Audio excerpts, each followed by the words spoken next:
Yeah, let me see who's. Well, I'm on live with Don Lemon. We'd like to ask you some questions if you're willing to answer. Okay. I'd love to. Alex, I'm gonna get my shot right there. There we go. There we go. So I got a veteran right now here that's actually part of the initial group that was staged at Supreme Court, Don. So, sir, what's your name? My name is Jack Talcott. Jack, you're a veteran, correct? Yes, sir. Why are you out there today and all of these folks? Frankly, I'm fed up, and I think I speak for most of us. We raised our hand with honor, we served with honor, and we're seeing the state of the nation and the spending and our peers, the brothers and sisters, children of other citizens, raise their hand to serve like we did, and now they're being deployed against fellow citizens. It's time for a change and an interruption. That's why I'm here. Jack, when you saw the members of the military or Donald Trump and the administration federalize our military, our National Guard and Marines, what did you think?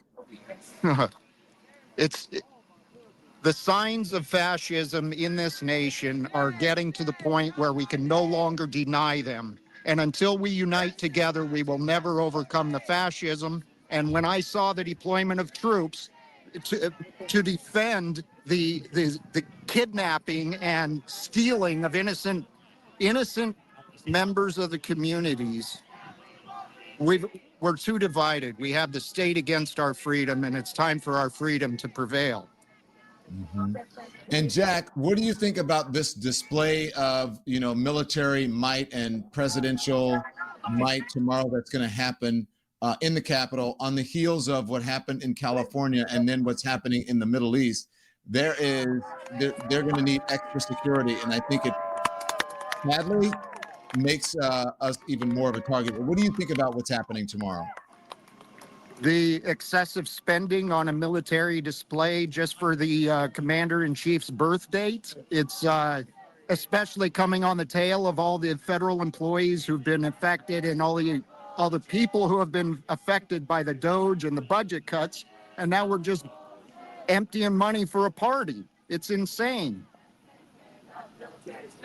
What would you say to President Trump if you had the opportunity to speak with him? Actually, that's my goal. I'm hoping to speak with Donald Trump because he's missing opportunities. We have the opportunity right now in America due to the advancements of technology, communication, everything.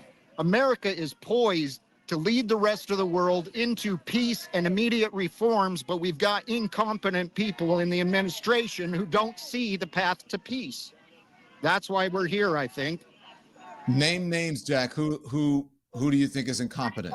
Don, I'm gonna try and turn the camera around, keep the Capitol in the building, and get Jack in the frame too. Okay, no problem. So Jack, if you just move over, and there you go.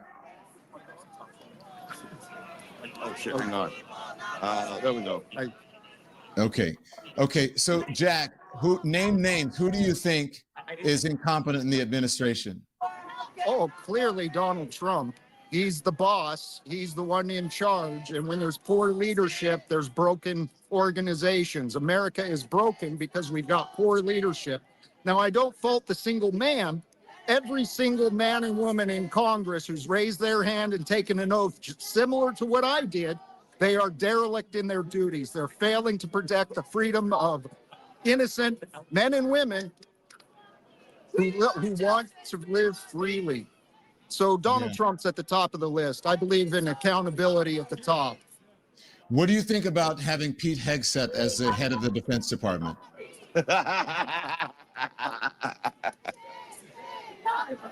God help us. Yeah. God help us. That's my answer. I want you to notice, Don, our first response, both of us, was just to laugh. Because having somebody like fucking Pete Heget as Secretary of Defense is an insult to every veteran who's ever worn the uniform, every active duty service member who's actively wearing the uniform, and anybody who may ever serve this country is looking at what's happening right now and asking, is it even worth it? So, Jack, let me ask you this, Jack. Do you know some of the folks who were arrested? I met some of them recently, yes. Yeah, and what did they say? What was their reason? Because that's a pretty drastic action, especially you know what happened on January 6th for someone to storm the Capitol that's putting your safety in danger. It's that important to them?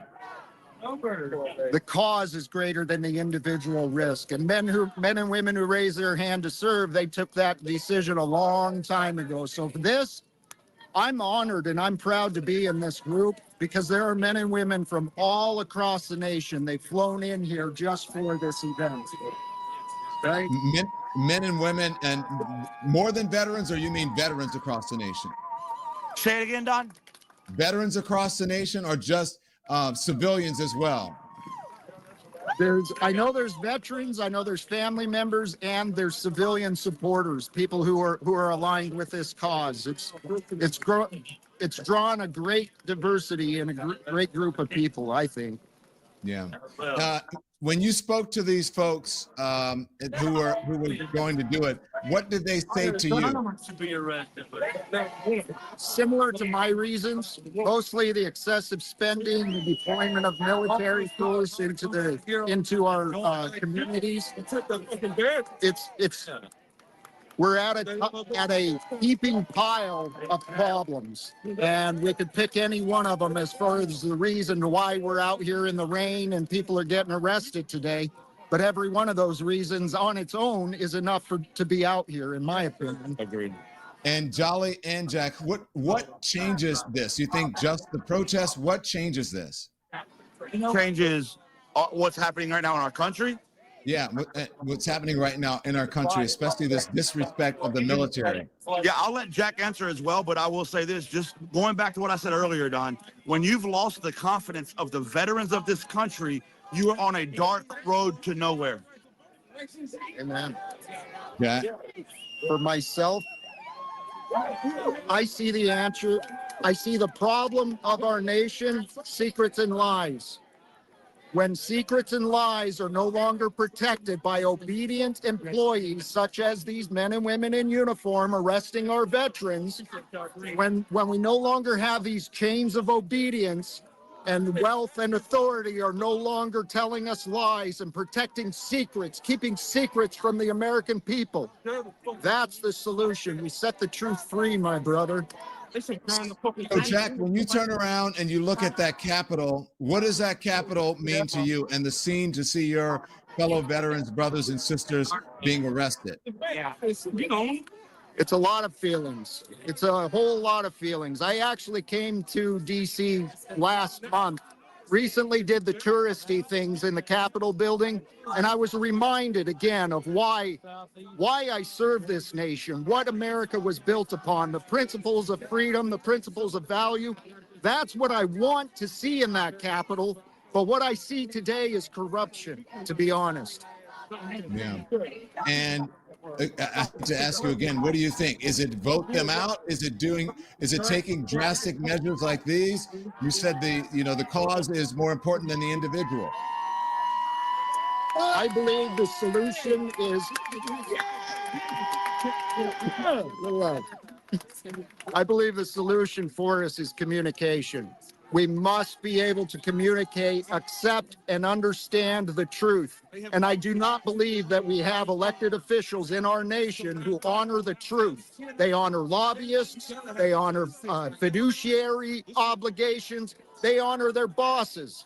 But it's time for leadership. And if the men and women who are elected to position won't lead, well, we've got plenty of men and women in this nation who are trained to lead when we volunteered to serve. We've got plenty of leaders in this nation, and we can do better than what we've got right now. I don't think voting is the answer anymore, not at the point we're at these days. Why not? The system is created to protect those in charge of the system. It's as simple as that. So to fix the system, we got to connect to I see if we can connect to the people within the system to open their minds to what they're doing. Wealth and authority are not American supremacy. That's what Donald Trump has in his head. He thinks American supremacy is what he is, wealth and authority. But what's truly American, what's truly honorable is the truth. Men and women who care about the truth, men and women who speak the truth, even when there's consequences. And that's what men and women are doing here on the steps today. Hey, Jack, let me thank you for your service, sir. I should have started by saying that, so my apologies, okay? Please accept them for not thanking you for your service right in the beginning. Jolly, let me ask you this, Jolly. I want folks to know how important it is to have independent media, independent journalism.